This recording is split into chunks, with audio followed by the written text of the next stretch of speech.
Hello, our users. Yeah, this is a video in which I want to show you how to perform cross-validation of regression models using R. Okay. First is example showing k-fold cross-validation using caret, which is an R package for machine learning. Okay, so let's load it in and set a random seed. I want to use this empty cars built-in data set in R, and then this is what the data look like. And to set up a tenfold cross-validation, first we need to use this train control function to specify method equal to CV cross-validation, number equal to 10, so that's the number of folds. So we're doing a tenfold cross-validation. Okay. And okay, so after that, we can train our model using the train function. The dependent variable is mpg, I think miles per gallon, regressed on everything else. Okay, data equal to empty cars, method equal to LM. This is the linear regression model, and we specify tree tr control equal to train underscore control, which is the cross-validation we specified previously. Okay. So you can do that, and then it's already completed the cross-validation, so you can see how fast our computers are nowadays. You can print it out. It's brief information about the model, so you can see some statistics report there, resampling results. But of course, these object of outputs are very, very detailed, so we want more detailed outputs. So I'm going to show you how to extract more information from this model object. Okay. So first is you can use the resample.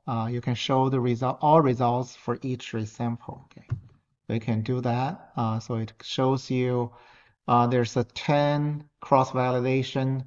So you got 10 resamples. You got the RM root mean square errors, R squared. I think MAE mean absolute errors, and then you got the R resample fold 1, 2, 3, 4, 5, 6, 7, 8, 9, 10. Okay, so this is giving you more information about all these resampled models, and you can also get to see what are available in this model. So it contains a lot of information there. Okay. The other one is you can extract coefficients of learn the weights from the final model. So this is the final model, and these are the coefficients. Those are the averages from the cross-validated models. Okay. And then you can view the cross-validated prediction. So by generating, okay, let's do the train control method equal CV number equal to 10, save prediction equal to true. So we want to save the predictions, and now we refit the model, we do the cross-validation, and this is what we get. We get the prediction and other information there. And if you want to plot out, for example, predicted versus observed from cross-validation, you can use the ggplot, just say model at prediction, and then the point and get absolute the AB line, get a straight line, labels, and then you can see it look like that. The x-axis observed, MPA, PG, and then the y-axis is the predicted. Okay, so you can see it's relatively close to that straight line, but then you get a few points off, some here and there. So we can also plot the residuals, but I did not do that here. From residuals, probably you get better sense about the model fit. Okay.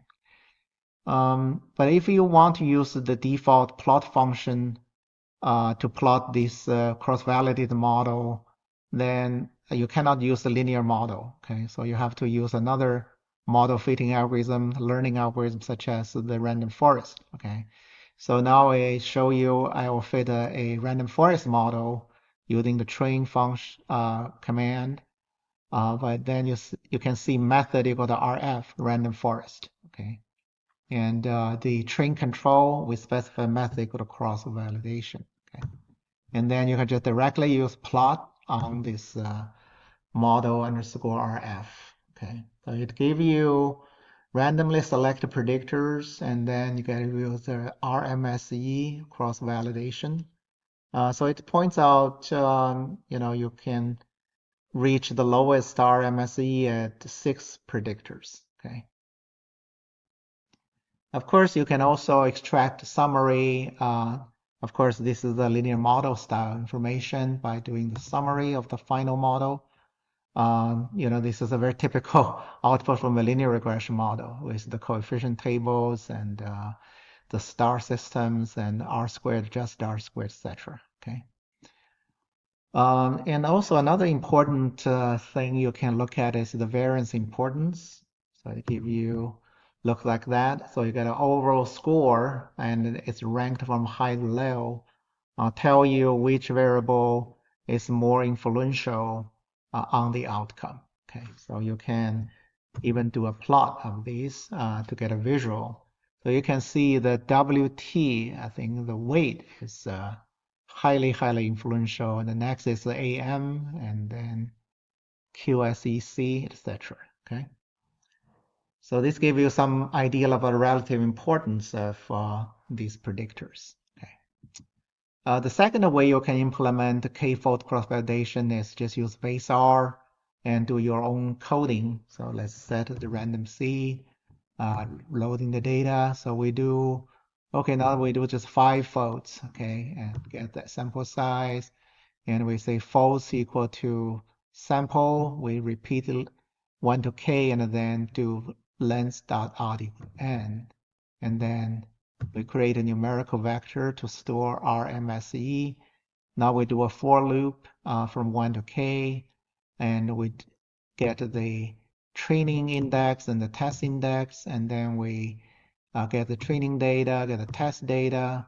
We fit the model on the training data and do the prediction on the test data, and then we calculate the RMSE into the numerical vector. The mean RMSE is here is 3.399646.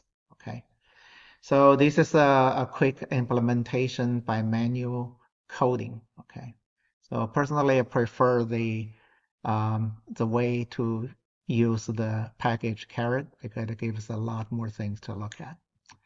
All right, I think this video may be helpful to you to see how we can actually implement cross-validation for linear regression models.